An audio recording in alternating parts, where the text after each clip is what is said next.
Selamat sore Bapak Ibu dan Saudara. Mari kita buka Alkitab kita dari Injil Matius pasal yang ke-6. Kita akan melanjutkan eksposisi kita. Hari ini kita akan masuk kepada Injil Matius pasal 6, ayatnya yang ke-12. Kita baca bergantian terlebih dahulu ayat 9 sampai dengan ayat 13. Matius pasal yang ke-6 ayat 9 sampai 13. Bapak Ibu dan saya akan membaca bergantian, lalu nanti sampai dengan ayat 12, ayat 13 kita baca bersama-sama. Saya mulai dari ayat yang ke-9. Karena itu berdoalah demikian. Bapa kami yang di sorga, dikuduskanlah namamu.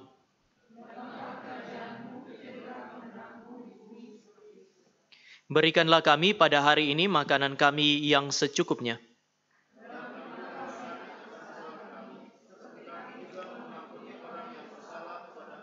Sama-sama. Dan janganlah membawa kami ke dalam pencobaan, tetapi lepaskanlah kami daripada yang jahat.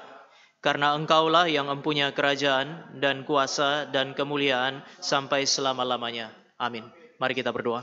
Tuhan, kami bersyukur karena Engkau adalah Allah yang menebus dan menyelamatkan kami di dalam Kristus, yang telah menyerahkan dirinya, membiarkan tubuhnya dipecah-pecahkan bagi kami dan darahnya dicurahkan bagi kami, sehingga kami boleh dapat dipanggil menikmati perjamuan bersama dengan Allah di dalam persekutuan, sebagaimana yang juga kami nikmati hari ini. Kami bersyukur karena Allah yang penuh dengan anugerah itu menebus, menyelamatkan di dalam Kristus dan membawa kami ke dalam persekutuan dengan Dia melalui semuanya itu. Kami juga bersyukur karena di dalam persekutuan dengan Dia, Dia memberikan kepada kami makanan rohani untuk menguatkan kami berjalan di tengah-tengah kehidupan kami melalui firman itu. Biarlah firman yang kami baca dan kami renungkan nanti boleh menjadi firman yang berbicara kepada kami, mengarahkan kehidupan kami. Dan kiranya Allah Roh Kudus yang memberi firman menjadi Allah yang sama yang mencerahkan pikiran, menerangi kehidupan kami sehingga kami berjalan di jalan yang Tuhan mau. Ini doa kami di dalam nama Tuhan Yesus kami berdoa, dan kami menyambut waktu di mana kami merenungkan firman yang baru saja kami baca. Amin. Bapak Ibu, hari ini kita akan merenungkan ayat yang ke-12. Dan ampunilah kami akan kesalahan kami seperti kami juga mengampuni orang yang bersalah kepada kami. Bapak Ibu, ini adalah permohonan yang kelima atau petisi yang kelima. 3 petisi yang pertama saya sampaikan di tempat ini bahwa itu berkaitan dengan Allah gitu. Artinya kita berbicara mengenai Allah dan pribadi Allah, kebesaran dan kemuliaannya. Maka dia bilang, dikuduskanlah namamu, datanglah kerajaanmu, jadilah kehendakmu. Setelah berbicara mengenai Allah, doa Bapa kami berbicara mengenai manusia dan kebutuhan-kebutuhannya. Di dalam permohonan yang keempat berbicara mengenai kebutuhan lahiriah saudara dan saya. Maka Yesus mengajarkan supaya saudara dan saya meminta apa yang disebut sebagai makanan yang dicukupkan oleh Allah setiap hari. Kalau Bapak Ibu ingat 2 minggu yang lalu itu berbicara mengenai kebergantungan saudara dan saya secara total kepada Allah, dan sekarang dia mulai berbicara mengenai kebutuhan spiritual manusia. Ada 2 kebutuhan spiritual yang dibicarakan di dalam doa Bapa kami, tetapi hari ini saudara dan saya akan lihat yang pertama, ampunilah kami akan kesalahan kami seperti kami juga mengampuni orang yang bersalah kepada kami. Permohonan yang kelima ini bisa dibagi menjadi 2. Frasa yang pertama adalah ampuni kami akan kesalahan kami. Tuhan, ampunilah kami akan kesalahan kami. Maka ada pertanyaan ini. Doa Bapa kami adalah doa yang disampaikan oleh murid-murid.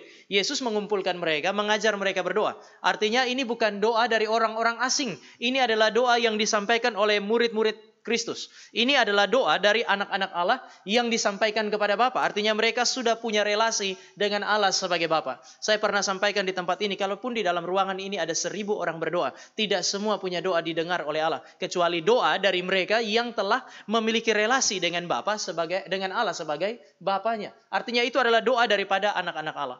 Sehingga para penafsir hampir semua itu mengajukan pertanyaan yang sama. Jika ini adalah doa dari murid-murid Kristus, jika ini adalah doa dari anak-anak Allah yang sudah diampuni 1 kali selamanya di dalam Kristus, sudah memiliki relasi dengan Allah sebagai Bapa, mengapa pengampunan ini harus diminta setiap hari? Bapak Ibu, doa Bapa kami adalah doa yang harus diajukan setiap hari. Bahkan para penafsir mengatakan harusnya ini diterjemahkan, ampunilah kami setiap hari akan kesalahan-kesalahan kami. Kenapa pengampunan harus diminta dari Allah setiap hari? Saya kira ada 2 hal yang bisa kita pikirkan. Yang pertama, justru orang yang sudah diampuni dan sudah pernah menikmati relasi dengan Allah akan menjadi orang yang paling sensitif terhadap dosa dan dampaknya, yaitu keterpisahan dari Allah. Kalau benar saudara sudah mengalami pengampunan Allah, maka saudara pasti akan menikmati relasi dengan Allah. Tapi kalau saudara sudah diampuni dan sudah pernah menikmati relasi dengan Allah, maka saudara akan menjadi sangat sensitif terhadap dosa dan dampaknya. Bukan cuma masalah dosa, tapi dampaknya, yaitu keterpisahan dari Allah. Sehingga R.T. France itu mengatakan, doa Bapa kami tidak sementara mengajarkan seberapa besar dosa Anda. Ini bukan berbicara mengenai dosa yang terlalu besar. Bukan berbicara mengenai hutang yang tidak dapat dibayarkan. Tetapi ini bicara mengenai relasi personal dengan Allah yang telah dirusak oleh dosa. Sehingga yang dipersoalkan di dalam doa Bapa kami adalah relasi saudara dan saya dengan Tuhan. Kalau setiap kali ada speak atau kemudian ada acara seperti kemarin di pusat, itu anak kami Stefani itu termasuk yang paling berbahagia. Bukan karena seminarnya, tetapi karena ada teman baiknya itu, anaknya Vikaris Sani Erlando dan Vikaris Susan Erlando, namanya Abel itu. Abel itu bisa ambil nomor telepon mamanya, cari nama saya atau cari namanya Vikaris Grace, dan dia berani telepon Bapak Ibu. Telepon ke situ, kami pikir Vikaris Susan atau Vikaris Sani yang hubungi kami. Nanti waktu kami angkat tiba-tiba langsung pertanyaan dari sana tuh, Om, Stefani datang nggak nanti besok? Jadi ada semacam keberanian untuk lakukan itu. Hari pertama Bapak Ibu saya tuh diteror itu. Saya duduk di ruang makan, hamba Tuhan biasa duduk di ruang makan STT di situ, dengar lihat streamingnya di situ. Lalu kemudian karena mamanya ada di situ, dia lewat terus dan kemudian datang. Om, Stefani datang nggak? Saya bilang harusnya datang sih, karena Stefani sekolah jadi Vikaris Grace harus jemput dia baru pergi. Harusnya datang sih. Nggak lama setengah jam kemudian sudah sampai di mana Stefani? Saya merasa saya diteror sehingga saya telepon Vikaris Grace, kalian sudah di mana? Tetapi kalau terakhir kemarin Bapak Ibu itu Stefani pergi dari pagi sampai dengan siang dan kami keluar makan. Waktu keluar makan biasanya Stefani akan ikut karena kalau keluar makan itu kesempatan dia minta segala macam kan, coklat, es krim. Tapi kemarin tidak. Begitu kami mau keluar dia bilang begini, Stefani di sini saja sama Abel. Kan besok kita sudah nggak datang, jadi Stefani di sini saja. Dan Bapak Ibu menarik karena kami sejak dari keluar makan sampai balik sesi lagi pada sore hari itu nggak ada satu telepon datang ke teleponnya saya atau ke teleponnya Vikaris Grace. Biasanya selalu ada telepon yang tanya sudah di mana. Lalu kalau kami tinggalkan dia selalu ada konsekuensinya, es krim, coklat atau apalah. Tapi kemarin itu nggak sama sekali diminta. Waktu kami kembali ke ruang makan STT ikut acara dari sana pun tidak satu kali ada yang datang dan cari kami. Pada saat sudah mau pulang baru kemudian tiba-tiba mereka muncul. Kenapa? Relasi persahabatan itu mungkin bagi mereka berdua adalah yang paling penting. Ketika mereka berdua sudah ketemu dan menikmati relasi itu, nggak makan pun nggak masalah. Bapak Ibu itu relasi antar manusia yang tidak kekal. Pertanyaannya sekarang adalah apakah Bapak Ibu dan saya menikmati relasi dengan Allah sedemikian dalam, sedemikian nikmatnya, sehingga ketika terjadi dosa yang berpotensi memisahkan kita dari Allah, saudara dan saya merasa terganggu atau tidak. Doa Bapa kami memberi petunjuk mengenai hati nurani yang terganggu, hati nurani yang tidak tenang oleh karena dosa yang telah berdampak sedemikian dalam relasi antara kita dengan Tuhan. Ada penulis yang mengatakan kita berdoa, ampuni kami akan kesalahan kami. Kenapa? Karena setiap hari saudara dan saya selalu membawa dosa yang lahir dari nafsu duniawi untuk menerobos relasi kekal dengan Allah. Setiap hari saudara dan saya melukai Allah yang telah mengasihi kita dengan tulus. Ini adalah doa yang lahir dari orang yang sadar bahwa dia tidak layak. Leon Morris mengatakan, ini adalah doa dari orang yang peka dan sadar akan dosa. Sadar bahwa dosa memisahkan mereka dari Allah. Anugerah terbesar di dalam hidup, harta yang kekal yang disediakan bagi mereka di dalam surga. Bapak Ibu sadarkah kita waktu Tuhan Yesus bilang begini, jangan cari harta, jangan kumpulkan harta di dalam dunia. Ini tidak sama dengan gak boleh kerja dan gak boleh punya tabungan. Tapi orientasi hati saudara dan saya seharusnya tidak pada hal-hal sementara di dalam dunia ini. Tetapi carilah harta yang kekal di sorga yang tidak dapat dihancurkan oleh ngengat dan karat dan tidak dapat dicuri. Pertanyaannya yang dimaksud dengan harta kekal yang tidak ditelan oleh ngengat dan karat, tidak bisa diambil oleh orang dari saudara dan saya, itu apa? Jawabannya sederhana, itu adalah pribadi Allah. Apa yang dimaksud dengan harta di dalam kerajaan Allah yang dipakai oleh Tuhan Yesus sebagai dalam perumpamaan ini? Ada orang, dia pergi bekerja di ladang orang lain. Waktu dia gali, dia ketemu harta yang sangat berharga. Lalu kemudian dia balik, dia tutup harta itu, dia pergi. Dia jual semua hartanya, dia beli ladang itu. Supaya apa? Supaya bukan memiliki ladangnya, tapi supaya dia bisa memiliki harta itu. Tidak ada yang sebanding dengan harta yang akan dia dapatkan. Kalau saudara baca dengan teliti, harta yang terpendam itu adalah Allah sendiri. Oleh sebab itu, maka saudara dan saya berkali-kali saya bilang bahwa ya ketika membagi harta di dalam konteks perjanjian lama itu, Tuhan berani sekali bilang sama Lewi yang gak dapat apa-apa, Lewi, kamu tidak dapat apa-apa karena kamu sudah dapat aku. Bayangkan mari kita 12 bersaudara, ya saya suka pakai contoh ini kan ya. Kita 12 bersaudara datang kepada papa yang sama, papa bagi harta kepada 11 orang, masing-masing dapat 11. Setelah kita dengar, lihat kok setelah dibagi gak ada sisanya. Lalu kemudian kita tanya, Pak, semua sudah dapat, saya bagaimana? Kamu nggak dapat apa-apa anakku. Lalu saya dapat apa? Kamu dapat saya. Ini adalah harta yang paling berharga. Nanti waktu saya tua sakit, kamu yang rawat. Nanti waktu saya sudah nggak kuat mandi lagi, kamu yang akan mandikan.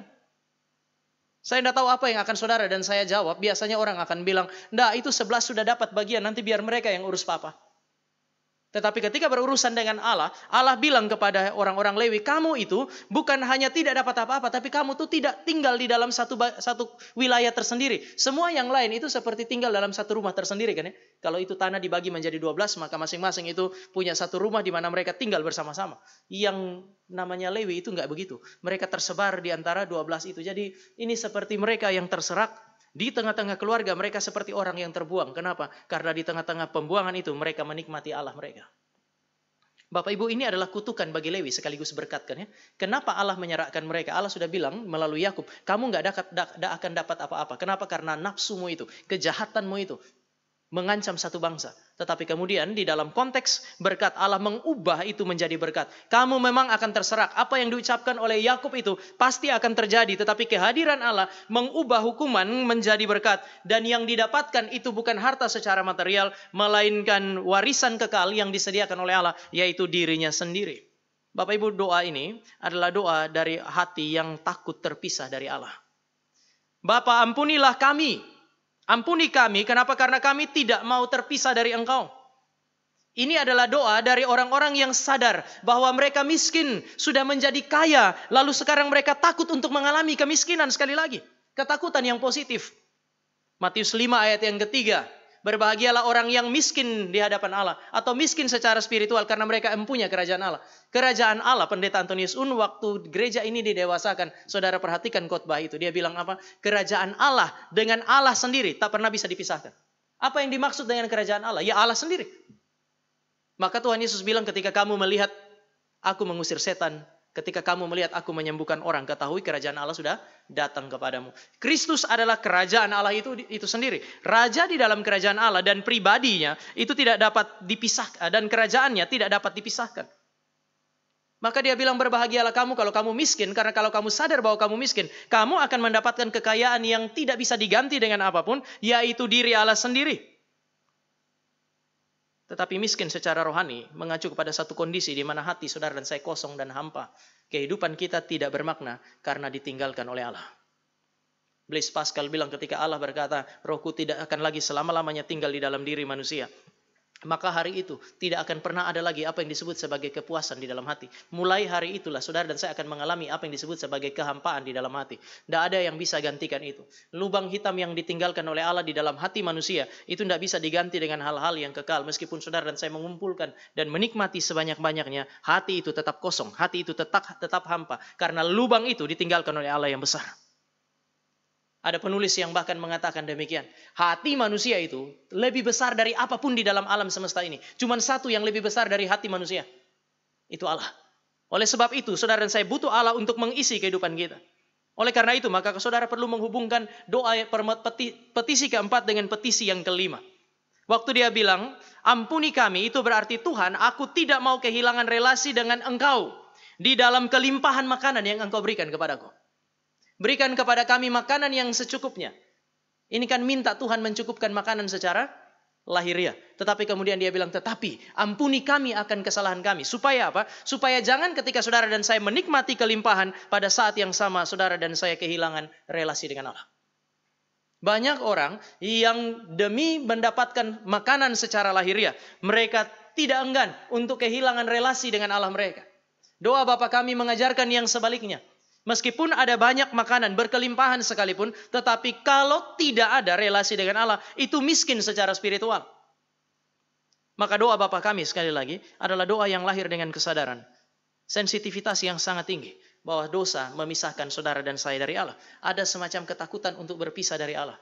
Itu sebabnya ketika saudara dan saya mulai berhenti minta pengampunan dosa dari Tuhan. Mungkin saudara dan saya sementara kehilangan sensitivitas yang seharusnya dimiliki oleh mereka yang telah ditebus oleh Allah dan yang telah menikmati relasi dengan Allah.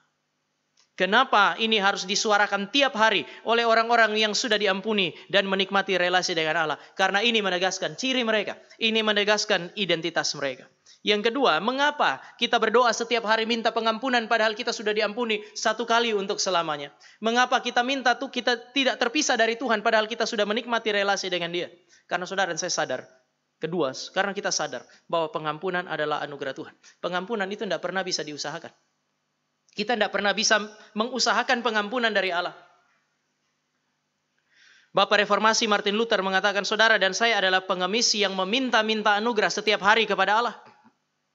Ketika saudara dan saya ditebus dengan darah yang sangat mahal, kata Petrus. Maka doa Bapa kami pada prinsip yang kedua ini sementara mengajarkan kita supaya tidak menganggap enteng atau tidak meremehkan dosa yang terkecil. Bapak Ibu, pengampunan Allah itu selalu tersedia bagi umat Allah. Kita dan kita semua sebagai anak-anak Allah, pengampunan senantiasa tersedia bagi kita. Maka dikatakan barang siapa menyadari dosa dan mengaku dosa, dia akan diampuni oleh Allah. Itu berarti pengampunan senantiasa tersedia. Tetapi orang-orang yang sadar bahwa pengampunan adalah anugerah Allah di dalam Kristus dan diberikan dengan darah yang sangat mahal, mereka tidak bisa meremehkan dosa yang paling kecil.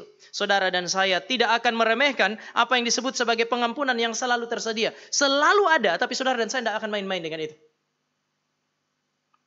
Orang yang sudah mengalami pengampunan tidak akan meringankan dosa. Hati-hati dengan habis bikin dosa kemudian kita bilang hanya begitu aja kok. Kenapa terlalu repot? Cuman begitu kok. Atau Bapak Ibu dan saya juga bisa bilang memang biasanya begitu. Satu ruangan ini, satu kantor ini memang biasa begitu. Apalagi? Satu kampung ini memang biasa begitu. Di gereja ini semua memang biasa begitu. Anak kecil memang biasa begitu. Orang dewasa memang biasa begitu.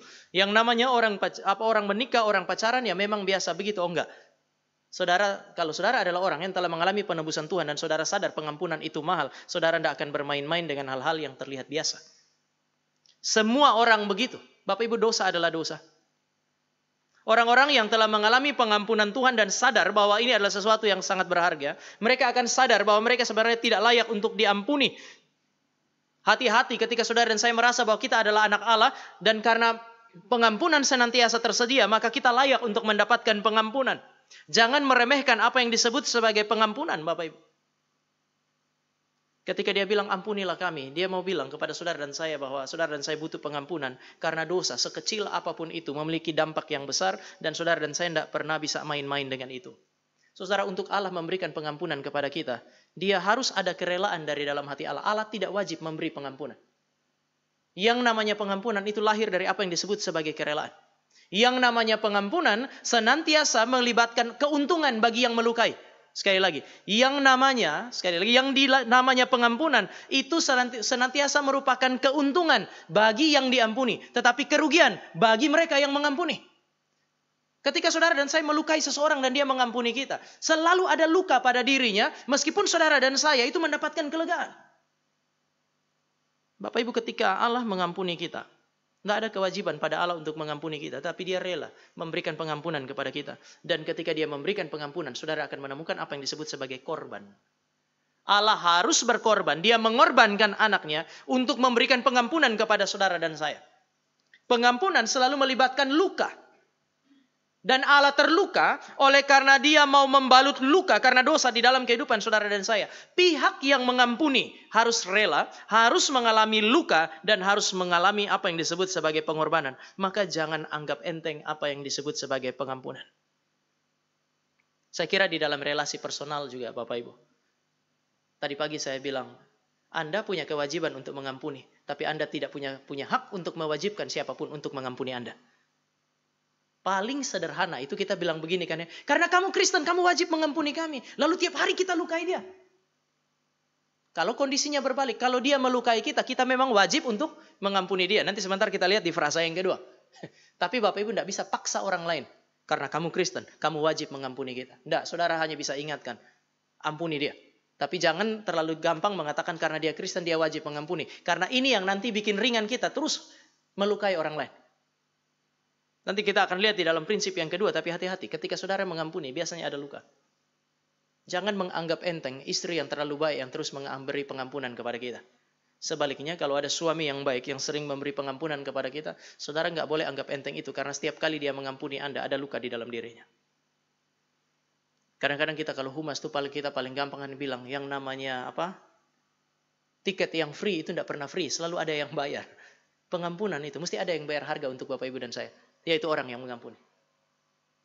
Dan di dalam kasus dosa, Bapak Ibu, kalimat ampunilah kami akan kesalahan kami itu mengatakan kepada kita bahwa hanya Allah yang bisa mengampuni dosa. Dengan demikian hanya Tuhan yang bisa jaga relasi itu.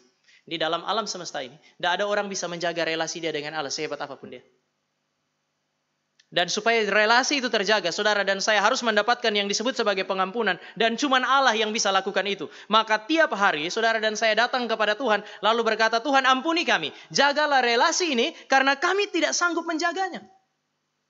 Siapa di antara Bapak Ibu dan saya yang sanggup untuk memelihara relasi yang telah diinisiasi oleh Kristus di dalam kehidupan kita secara spiritual? Kan gak ada. Siapa? Bapak Ibu bisa tunjuk siapapun itu, seorang hamba Tuhan yang paling besar sekalipun. Mereka nggak akan sanggup untuk menjaga relasi ini. Maka ini adalah doa supaya Tuhan menjaga relasi yang telah dia inisiasi di dalam Kristus. Dia cari manusia, dari sorga turun ke bumi untuk cari saudara dan saya. Dan sekarang setelah dia dapatkan kita, bawa kembali kita ke dalam relasi yang seharusnya dengan dia. Untuk jaga relasi ini pun, saudara dan saya terlalu rapuh. Maka kita harus datang dan berdoa kepada Tuhan, minta anugerah Tuhan. Hanya Engkau yang sanggup mengampuni kami. Hanya Engkau yang sanggup menjaga relasi ini. Ampuni kami akan kesalahan kami. Yang kedua, Bapak Ibu, frasa yang kedua. Ampuni kami akan kesalahan kami. Frasa kedua, seperti kami juga mengampuni orang yang bersalah kepada kami. Apakah ini pengampunan berarti pengampunan kita dapatkan berdasarkan pengampunan yang kita berikan? Sekali lagi, apakah ini berarti pengampunan yang saudara dan saya dapatkan dari Allah itu didasarkan pada pengampunan yang kita berikan? Sinclair Ferguson itu mengatakan bahwa frasa yang kedua itu bukan mengatakan kepada kita bahwa saudara dan saya mengampuni karena diampuni karena sudah mengampuni. Enggak. Seolah-olah kalau saya mengampuni Bapak Ibu atau Bapak Ibu mengampuni saya, maka Allah berhutang pengampunan pada kita. Tuhan, saya sudah mengampuni Pak Tanjung nih. Jadi ampuni saya. Tuhan, saya sudah mengampuni si A dan si B. Sekarang engkau punya kewajiban untuk mengampuni saya. Sinclair Ferguson mengatakan bukan itu. Seperti kami juga, ampuni kami seperti kami juga mengampuni orang yang bersalah kepada kami. Ini adalah permintaan kepada Allah. Karena saudara dan saya telah ditaklukkan di bawah kuasa pengampunan Allah. Sekali lagi, ini adalah doa dari orang-orang yang telah ditaklukkan oleh Allah di bawah kuasa pengampunannya. Saudara dan saya punya dosa itu tidak bisa terbayarkan, tidak terampuni. Masih ingat nanti perumpamaan tentang dosa ini akan diulangi sekali lagi. Bapak Ibu akan ketemu di dalam pasal yang ke-18. Tentang perumpamaan, tentang orang yang berhutang sangat banyak. Dia nggak bisa bayar, lalu nanti dia jumpai dengan temannya yang hutang beberapa dinar kepada dia tuh. Tetapi ini mengandaikan bahwa dosa saudara dan saya adalah dosa yang tidak terbayarkan, tidak terampuni. Menghasilkan apa yang disebut sebagai kesesakan di dalam jiwa. Tetapi Allah memiliki kuasa yang disebut sebagai kuasa pengampunan dan kita menikmati itu di dalam dua hal.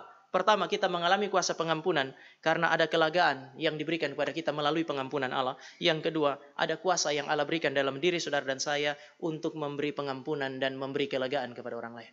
Ini yang disebut sebagai kuasa pengampunan. Kuasa pengampunan saudara dan saya alami di dalam apa yang disebut sebagai kelegaan setelah kita diampuni oleh Allah. Saudara, yang namanya pengampunan itu selalu memberi kelegaan. Asal saudara dan saya sadar bahwa kita orang berdosa. Dalam relasi satu dengan yang lain, suami istri itu ketika kita berelasi, lalu kemudian suami melukai istri, istri melukai suami. Asal kita peka bahwa kita sementara melukai pasangan kita, biasanya ada semacam kesesakan di sini. Sesak. Kelegaan itu baru didapatkan ketika pasangan kita bilang, nggak apa-apa, saya sudah mengampuni kamu. Bapak Ibu, saya pernah merasakan ini. Tadi pagi saya pakai contoh ini justru waktu saya SMP. Dan itu kalimat ini dikeluar bukan mengampuni, saya sudah maafkan kamu. Itu justru waktu SMP dan itu datang dari orang yang bukan beragama Kristen, itu dari Muslim. Saudara, kalau saudara lihat saya, sekarang saya ini usia 43 masih kelihatan kecil kan ya.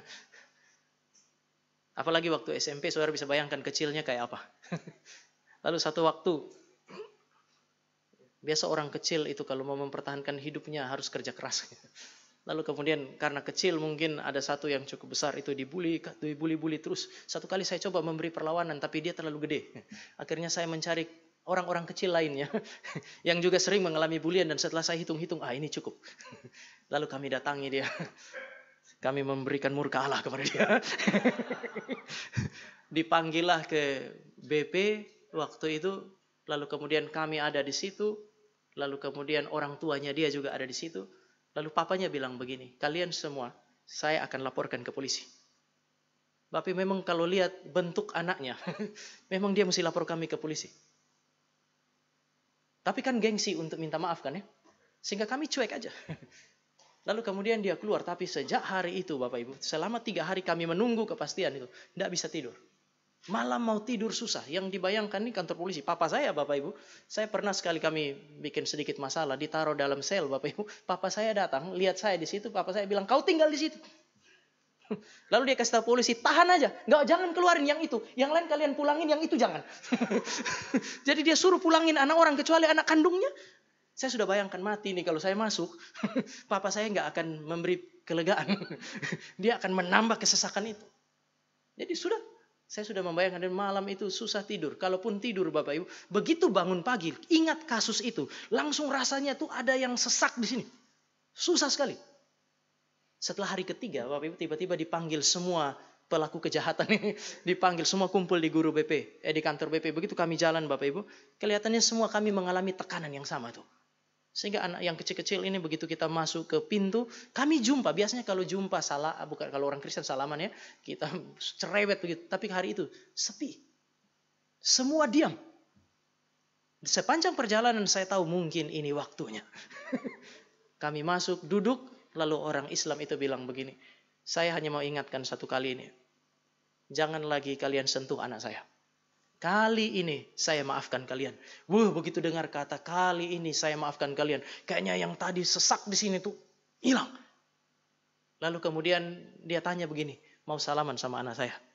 Semua yang serentak, mau. Semua berdiri salaman. Kenapa? Lega. Setiap kali saudara dan saya menikmati pengampunan. Pengampunan yang tulus itu memberikan kelegaan kepada saudara dan saya. Dan sebenarnya tidak ada kelegaan yang lebih daripada yang telah ditawarkan Allah kepada saudara dan saya di dalam Kristus.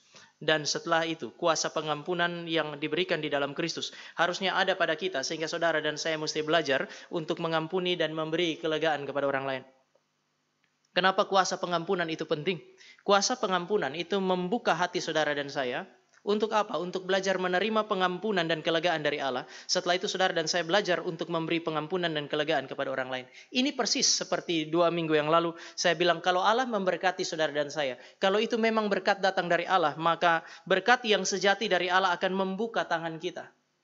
Berkat yang sejati melatih saudara dan saya membuka tangan menerima berkat dari Tuhan. Tetapi pada saat yang sama saudara dan saya tidak akan pernah bisa menggenggamnya. Karena saudara dan saya punya tangan akan terus terbuka untuk kemudian membagikan berkat itu kepada yang lain. Sebab itu saudara dan saya akan menemukan kalimat ini. Berikan kepada kami makanan kami. Kata kami menjadi sesuatu yang sangat penting. Kami adalah orang-orang yang menerima berkat dari Engkau. Dengan tangan yang terbuka, maka tangan yang terbuka inilah yang akan menjadi saluran berkat untuk memberi berkat bagi orang lain. Maka doa itu mengatakan makanan kami. Sekarang yang saudara dan saya jumpai adalah ampuni kami. Berarti saudara dan saya menerima pengampunan dari Allah dan saudara dan saya menjadi saluran berkat bagi orang lain untuk menikmati kelegaan melalui pengampunan yang kita berikan. Relasi dengan Allah berdampak kepada relasi dengan sesama. Oleh sebab itu William Hendriksen bilang begini Bapak Ibu, anugerah pengampunan Allah itu sesuatu yang sangat penting. Sekali lagi. Anugerah pengampunan dari Allah itu sesuatu yang sangat penting. Tetapi jangan lupa doa ini mengatakan kepada kita, kemauan untuk mengampuni juga penting. Bukan hanya anugerah pengampunan Allah itu yang penting bagi saudara dan saya karena memberi kelegaan, tetapi kemauan dari saudara dan saya untuk memberikan pengampunan juga menjadi satu faktor yang sangat penting di dalam kehidupan kita. Oleh karena itu, Bapak Ibu sebenarnya apa yang dimaksud ketika dia berkata sekali lagi, seperti kami juga mengampuni orang yang bersalah kepada kami. Bapak Ibu, iman yang sejati yang diberikan oleh Allah selalu disertai oleh kuasa pengampunan. Sekali lagi, kalau kita punya iman yang sejati, maka iman yang sejati itu tidak pernah dianugerahkan oleh Allah tanpa kuasa pengampunan. Tanda dari iman yang sejati, iman yang menghidupkan, iman yang menyelamatkan adalah kuasa untuk memberi pengampunan. Mungkin saya bisa kasih gambaran sederhana seperti ini, Bapak Ibu. Pengampunan yang saudara dan saya berikan kepada sesama adalah kesaksian internal di dalam hati kita bahwa kita sudah diampuni. Ampuni kami karena seperti kami mengampuni orang yang bersalah kepada kami. Kenapa? Karena pengampunan yang saudara dan saya berikan kepada sesama adalah kesaksian internal di dalam hati saudara dan saya bahwa memang kita sudah memperoleh pengampunan. Hanya orang-orang yang sudah diampuni oleh Allah sajalah yang bisa memberikan pengampunan yang sejati kepada orang lain. Saudara, kalau saudara dan saya mengampuni orang lain, kelegaan itu bukan hanya dimiliki oleh dia.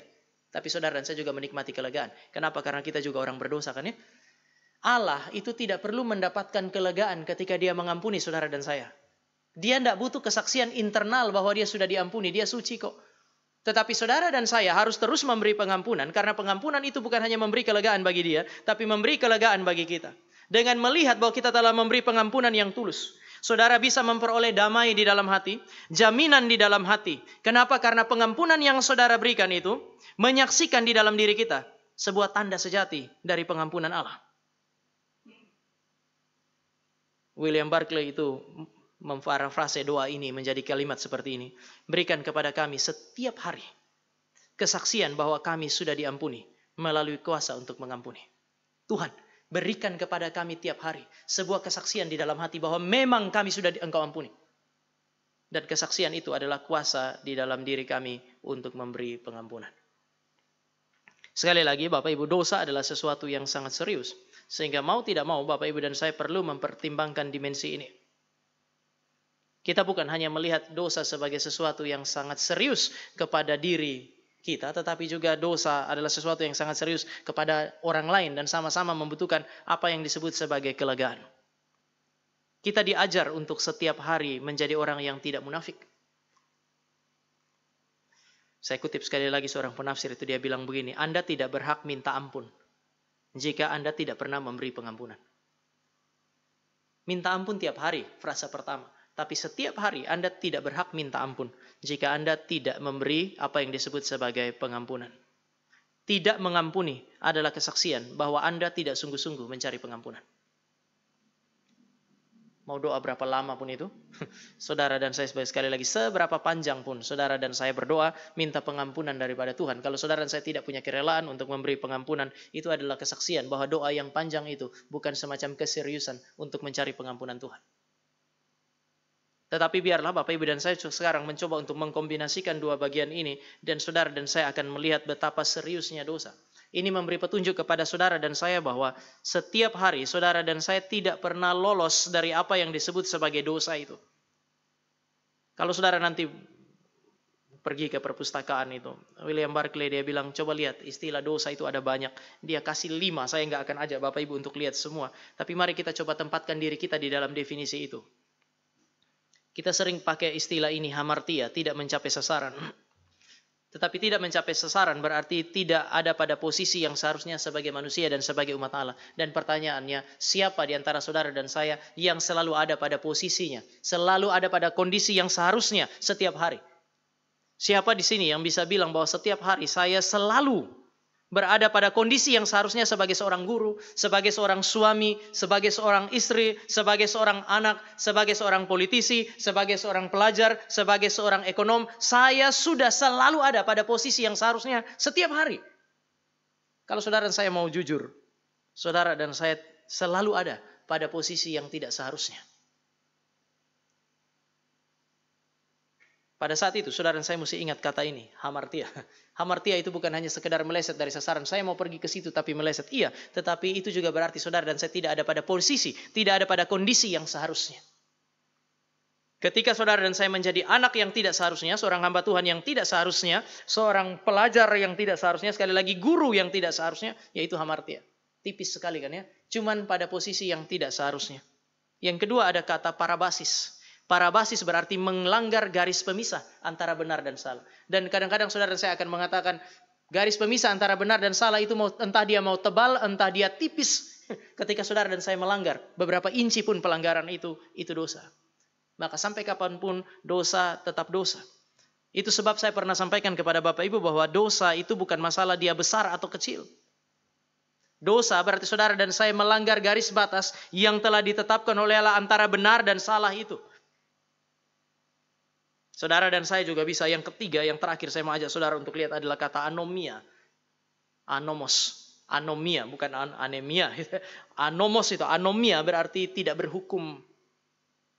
Tidak berhukum bukan berarti tidak punya hukum, tidak tahu hukum. Sebaliknya, anomia berarti saudara dan saya tahu hukum, tahu mana benar, mana salah. Tapi saudara dan saya memilih untuk melakukan yang tidak benar. Ini yang saudara dan saya lihat nanti di dalam Roma pasal yang ke-7. Aku tahu apa yang benar, tapi yang kulakukan adalah yang tidak benar. Ini disebut sebagai anomia. Tidak berhukum. Ini yang dikecam di dalam Mazmur sebagai kefasikan. Kita tahu benar, tetapi kita punya keinginan untuk memuaskan hasrat hati kita itu terlalu besar, sehingga kita dengan sengaja melanggar hukum itu. Kita hidup seperti orang-orang yang tidak punya hukum. Dan ini serius, saudara, karena Allah bilang bahwa dari yang lebih banyak tahu akan lebih banyak dituntut. Sementara pelanggaran yang dipakai oleh Tuhan Yesus di sini, Matius pakai kata opeilema, yang berarti gagal untuk membayar jumlah yang seharusnya. Ada jumlah yang sudah ditetapkan dan saudara dan saya gagal untuk membayar jumlah yang seharusnya. Nanti di dalam Matius pasal 18 kan sekali lagi kan ya, orang itu berhutang dia nggak bisa bayar. Memang opeilema berarti gagal membayar hutang. Harusnya kalau Bapak Ibu sesekali lihat debt collector, saudara boleh ingat kata ini. Opeilema, gagal untuk membayar angka yang seharusnya, jumlah yang seharusnya. Gagal melakukan kewajiban-kewajiban kita. Dan siapa di antara saudara dan saya yang selalu berhasil untuk melakukan kewajiban-kewajiban kita? Hal-hal yang terlihat biasa. Hal-hal yang terlihat sering dilakukan oleh semua orang, bahkan oleh saudara dan saya. Sekecil apapun itu, sesederhana apapun itu sesuatu yang sangat serius. Saudara bisa datang kepada Tuhan dan berkata, Tuhan ampuni kami. Tapi saudara kan tidak bisa bilang, Tuhan engkau wajib mengampuni kami. Sama. Ketika saya bersalah kepada Bapak Ibu, saya tidak bisa datang kepada Bapak Ibu dan bilang, Bapak Ibu wajib mengampuni saya. Tidak bisa. Tapi bagaimana dengan kalau seandainya saya dilukai? Pada saat itulah saya punya kewajiban untuk mengampuni orang yang bersalah kepada saya. Maka doa ini sementara bicara mengenai tanggung jawab orang yang berdoa. Mari saudara dan saya belajar supaya jangan pakai ayat-ayat seperti ini untuk menuntut orang lain melakukan sesuatu yang melegakan hati kita. Supaya saudara dan saya pun akhirnya sadar bahwa kalau dia memberi pengampunan itu anugerah Tuhan. Karena apa? Karena kita tidak punya hak untuk memaksa dia mengampuni kita. Meskipun kita punya kewajiban untuk memberi apa yang disebut sebagai pengampunan. Saudara mungkin bisa ingatkan dia, kamu Tuhan panggil untuk memberi pengampunan. Tapi juga enggak elok kan ya. Saya habis datang melukai Pak Rudi, kemudian saya bilang, Pak Rudi. Pak Rudi orang Kristen kan ya. Pak Rudi wajib mengampuni saya. Saya kira Pak Rudi akan nek sama saya. Saya yakin itu. Maka saudara dan saya perlu menjaga hidup kita supaya pertama tidak melukai orang lain. Tapi di sisi yang lain ketika saudara terlukalah, pada saat itulah saudara belajar untuk memberikan apa yang disebut sebagai pengampunan. Berada di bawah kuasa pengampunan selalu mengimplikasikan dua hal. Pertama, sekali lagi, kelegaan karena sudah diampuni. Yang kedua, kelegaan yang saudara berikan kepada orang lain karena saudara memberikan pengampunan.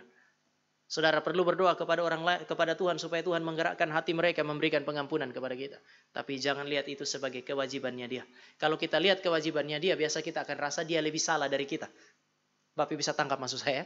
Saya habis lukai Bapak Ibu tidak mengampuni saya, kita akan bilang dia yang itu lebih berdosa dari saya. Stop. Bapak Ibu harus berhenti. Dia tidak punya kewajiban mengampuni kita. Saudara punya kewajiban untuk tidak melukai dia. Mari kita berdoa.